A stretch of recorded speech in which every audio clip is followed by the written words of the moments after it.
TGIF, everyone. It's the Friday evening edition of Weather for Weather Geeks. Today went a little bit in the wrong direction in the afternoon, that is for sure. Things played out as expected. The best part of the morning, or best part of the day, I should say, was this morning, and then temperatures fell, the clouds rolled in, the wind kicked up, we had some rain and some wet snow. You're going to see that whole sequence of events on this time-lapse video from our Youngstown camera from today. Nice looking morning. Temperatures spiked into the mid-40s before the clouds rolled in, and then, the rain and wet snow around, reducing visibilities and just leading to kind of a gloomy end to the day. We actually made it to 46 at the airport for a few hours right around lunchtime, but then very quickly from northwest to southeast across the area, temperatures crashed during the early and mid part of the afternoon today. But it's not nearly as cold as it was on this date back in 1994. A lot of our cold weather records here locally and in a lot of locations in Ohio and western PA are from January of 1994. A lot of you may remember that cold snap. I certainly do. I was in high school, and we were off school a long time because we had some snow, and then we had a long stretch of very, very cold weather.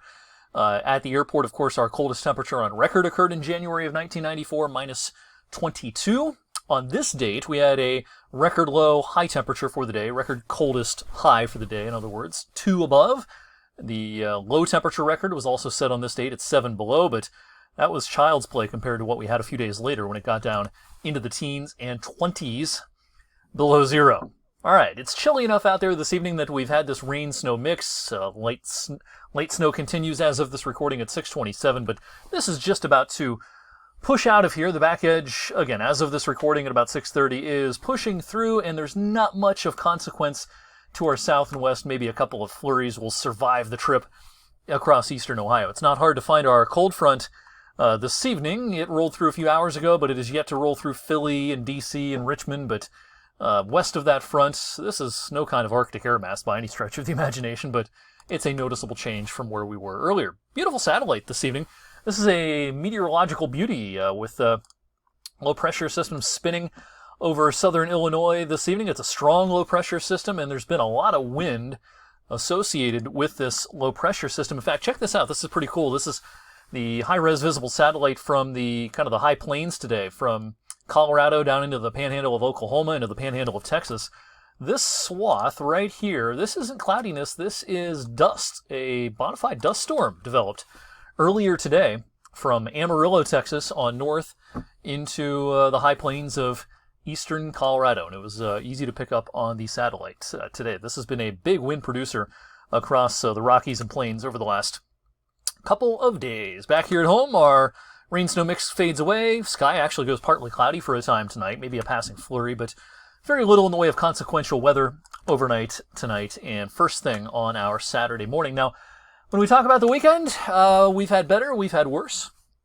I think we'll be dry to kick off Saturday, but flurries will become a little more numerous by lunchtime into the afternoon. This is all pretty inconsequential. We're going to get above freezing tomorrow, up to 36, 37, so roads will be just fine. Maybe on grassy surfaces, little candy coatings will occur here and there. No big deal. Now, as we go into the day on Sunday, a lot of clouds around. This is a trough of low pressure, this dashed black line. Not quite a cold front, but enough of a feature that it will probably instigate more numerous snow showers after dark Sunday. The bulk of the daylight hours Sunday should be pretty uneventful with just gusty wind and some flurries. But after dark and into the evening and overnight, this trough will kick up some snow showers. And while it doesn't look super impressive here on our in-house model, I do think that there can be some small accumulations out of this late Sunday night, and flurries will try to linger into the day on Monday.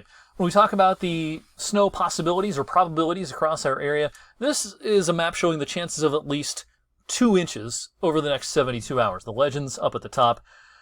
Center and southern portions of our viewing area, 20-30% chance of 2 inches or more. Odds are not real good. Once you go off to the north of I-80 and some lake enhancement gets involved, your odds increase maybe up towards, Mespo, Bloomfield, Kinsman, Greenville, places like that. Your odds of 2 inches or more later this weekend probably increase to somewhere on the order of, 50-50 to maybe 60% chance. When we look at our computer models for the Youngstown Warren Airport, which of course is in Vienna, kind of in the southern half of Trumbull County, model spread here is 1/2 inch to 1 3/4 inches. I think in a lot of locations, it's going to be possible for you to see an inch by the end of the weekend. Again, it's not coming tomorrow, Saturday night. This is mostly a late Sunday, Sunday night. I think some places are going to try to get an inch. Most I can see is about 2 inches, and again, best chances for that will be north of I-80 in the secondary snow belt of Trumbull and Mercer County. So recapping the weekend, we'll do 37 tomorrow, 35 on Sunday. I think Sunday is going to be the more uncomfortable half of the weekend with more in the way of a breeze and slightly cooler temperatures.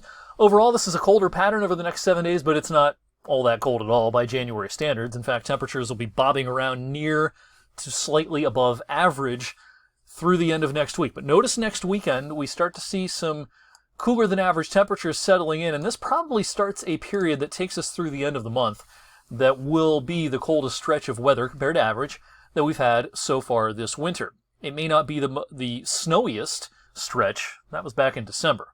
Remains to be seen how much snow will squeeze out of this pattern, but pretty high confidence that starting next weekend through the end of the month will be in a pattern that will favor some cold weather. Nothing harsh, nothing 1994-like, but, you know, this map makes sense to me from the Climate Prediction Center, where the highest odds of a significantly cooler than average period will be out here, but the cold air is going to kind of bleed into the Great Lakes, the Ohio Valley, the Northeast, the Mid-Atlantic.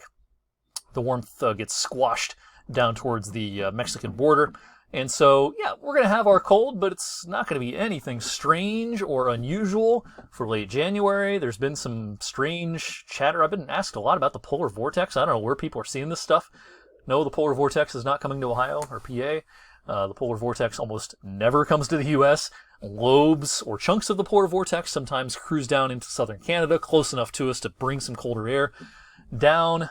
Nothing crazy is going to happen here with this cold, it looks like, at the end of the month, but it will be a consistently colder than average pattern, it looks like, to wrap up the month of January. That'll do it for tonight and this week's editions of Weather for Weather Geeks. Thanks as always for watching, everyone. Hope you have a good weekend. Go Browns on Sunday.